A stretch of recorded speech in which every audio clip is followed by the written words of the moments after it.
So did you add an oil cooler to your vehicle and now your oil temp's too low? Well, I did. So today we're going to talk about how we're going to fix that.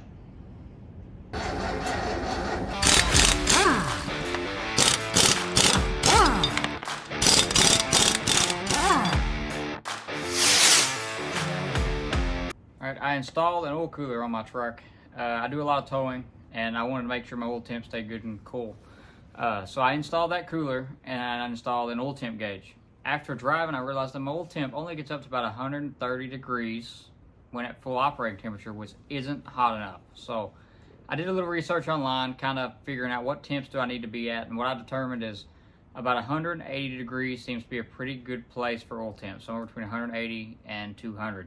That'll allow you to be able to burn off all of the fuel carbons that are deposited into the oil from combustion and all the moisture and condensation that the engine builds up from cold start to getting up to temp. So I did a little digging and figured a pretty easy way to fix it. And so I'm gonna show you everything I have here, and then we're gonna start installing everything, and hopefully that'll fix all of our oil temp issues. And so this is what we're gonna need to fix our issue. So I got all the parts laid out on the bench we're gonna be using today to fix this oil temp issue. Most of these parts I've gotten from Evil Energy, and then I got an oil filter sandwich plate with a thermostat in it from Improved Racing. So what I have is 10 more feet of AN10 line, 10 foot of 10 AN from Evil Energy. I got a couple different shapes of fittings to try to make sure I can run my lines how I want. And then I have this here, which is the oil filter sandwich plate from Improved Racing. The way this will work is this O-ring here will go where the oil filter normally mounts, and then you'll screw your oil filter onto the bottom. This fitting here will go through the center, like so, and that's where you'll screw your oil filter onto, and this will be screwed onto where your oil filter currently mounts. This has a 180 degree thermostat, so it should keep my oil temp right at 180 degrees. So I'm currently running about 130. It shouldn't be a very big problem for it to stay right at 180. So we're gonna start installing this and see if we can fix our oil temp issue. So oil filter's been removed. I saved you off from having to watch that oily process. The next thing we're gonna have to do is this line here is my outlet to my oil cooler. It's gonna have to be taken off and relocated to the outlet of the thermostat. And then my return line is currently the one that runs all the way to the back. That runs out of my cooler and back into the oil filter housing. Let's see if I can get you to focus. Runs back into my oil filter housing right there.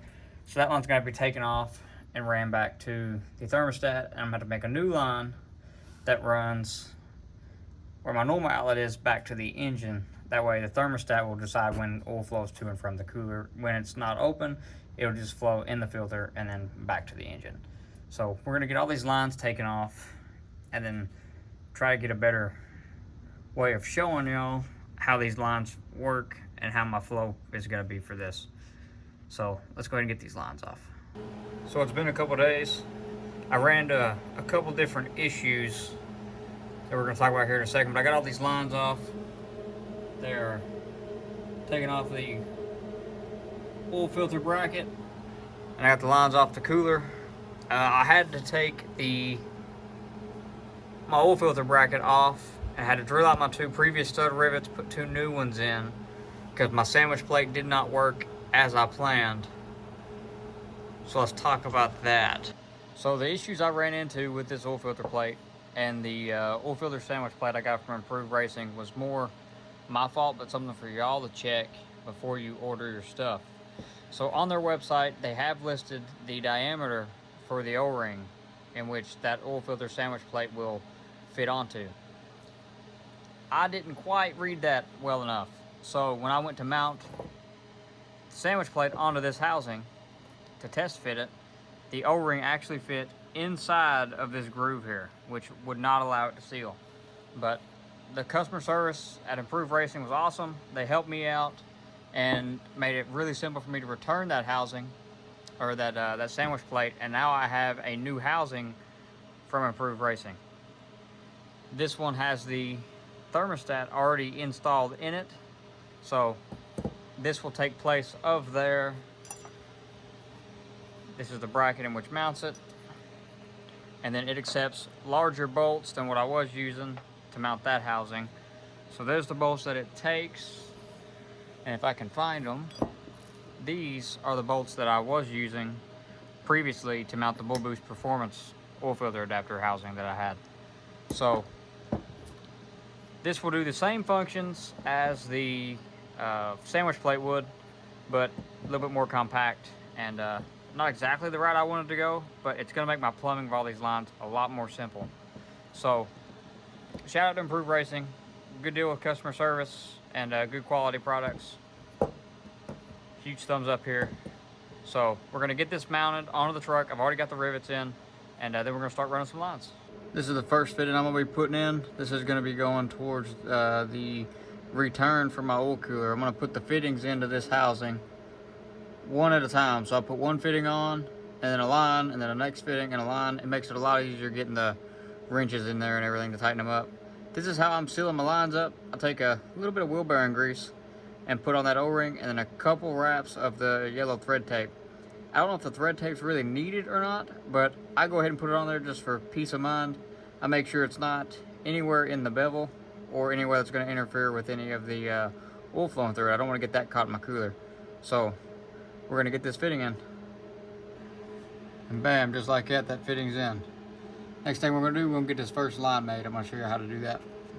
Before we go ahead and start making these lines, let's talk a little bit about how these AN lines work. So this is your fitting, in which will screw onto your fitting onto whether it's your oil cooler, your oil filter housing, your oil filter adapters, if you're using these for fuel lines, your fuel pressure regulators, anything like that.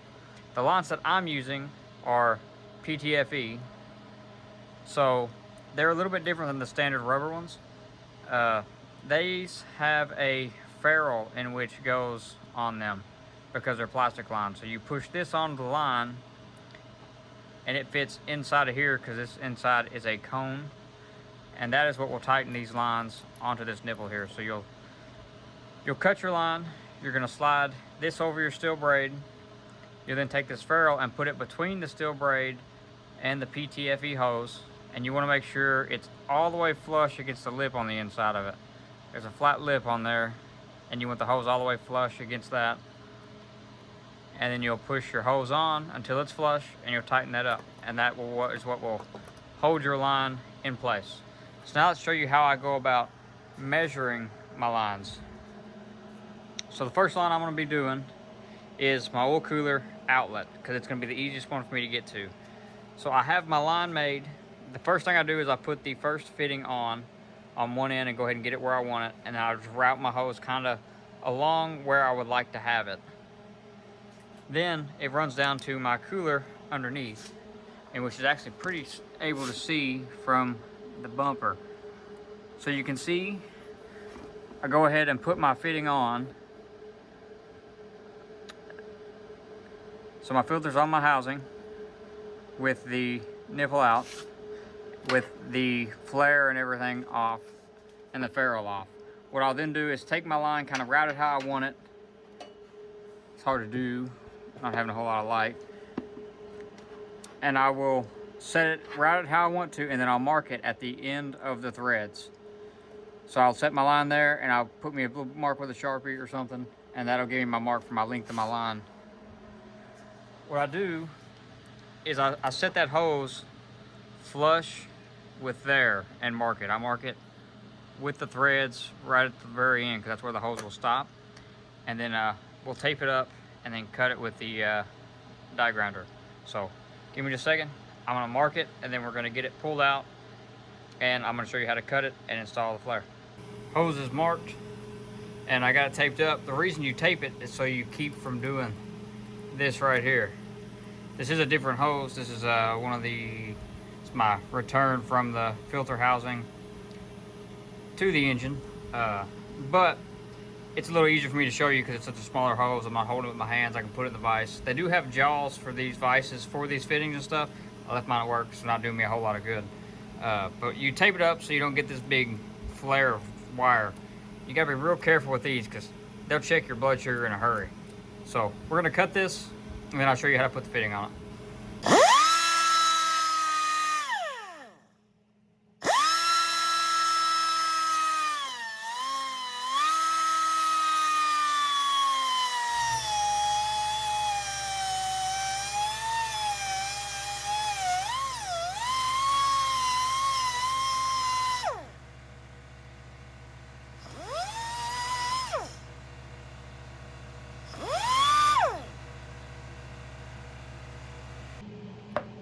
Lines cut, still have the tape on it.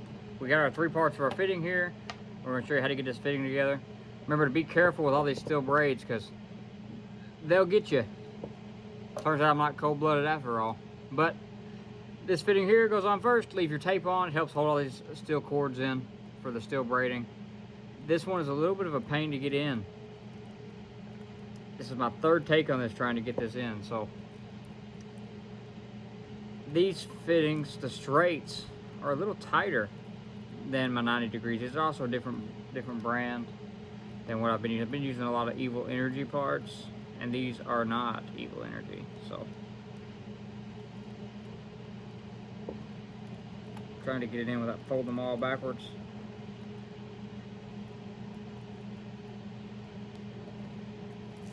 There we go. And if you just give it a little counterclockwise rotation, the threads will help pull it all through.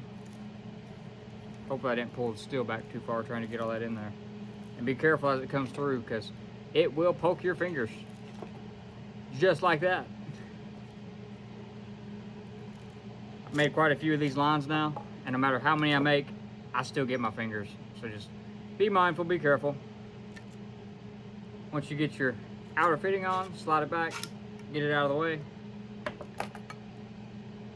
and you can go ahead and take your tape off. Go ahead and fold these back to give you a little access room. And now you're going to want your ferrule. Try to make sure this hose is as square as could possibly be. With the PTFE, you can take a razor blade and easily kind of square it back up just a little bit. So my cut wasn't perfectly straight, so I'm going to try to take just a little bit off to try to get it as square as I can to help get the best seal I can have on these lines. I don't want any leaks. Slowly work at it, take a little bit off at a time, and try to get it as square as you can have it. So that's a little bit more square. Now you take your ferrule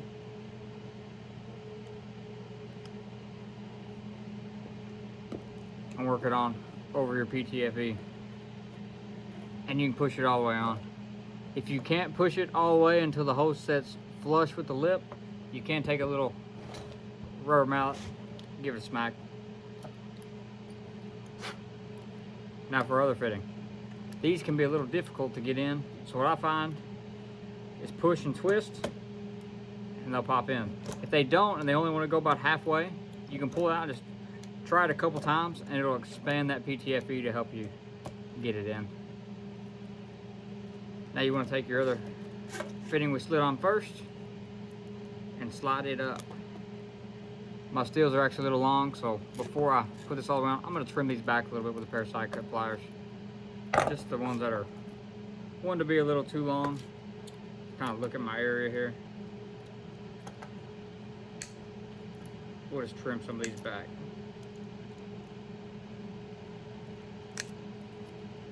Don't know if this is really recommended to take some of the steel off, but it's getting into my threads. This is how I'm going to do it. So we'll just trim these back here real quick. Still got a couple here hitting.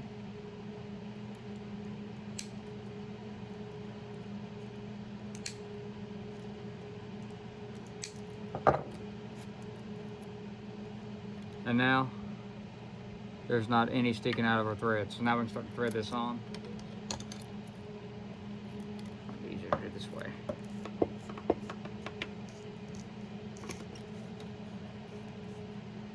Now it's threading on. So now we'll take our 8mm wrenches. I got 2 different ones. One's an Evil Energy wrench. One's another one off Amazon. They both work fine.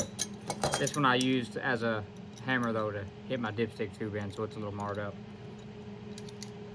We're gonna take these, try to show y'all good. Clamp on one side, the other one on the other line.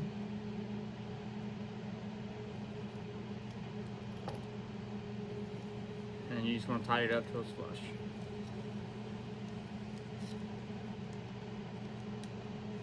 I'm going to tighten this up, and I'll show you all the completed line, what it looks like.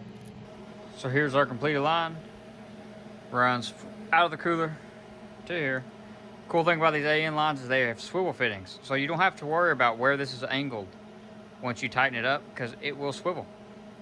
So it makes it a lot easier hooking up. So now we're gonna route it down and through where it needs to go, and we're gonna get it installed.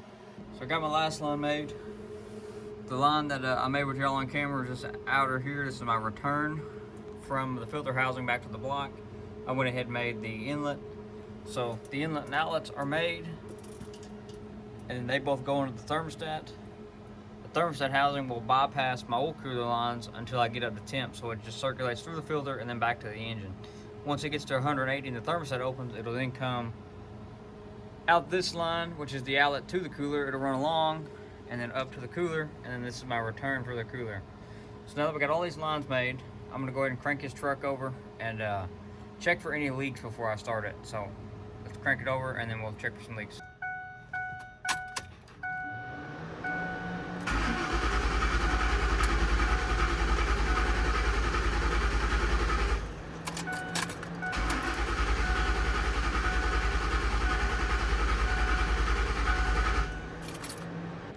So I cranked the engine over a few times. Majority of your vehicles, if you hold the accelerator pedal to the floor while you crank it, the vehicle will not start.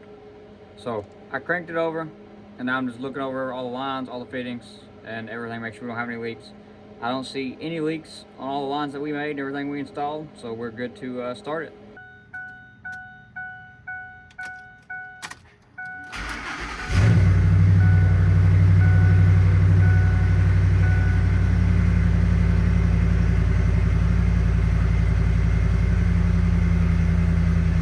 So I got the truck fired up now, since we added all the oil cooler thermostat.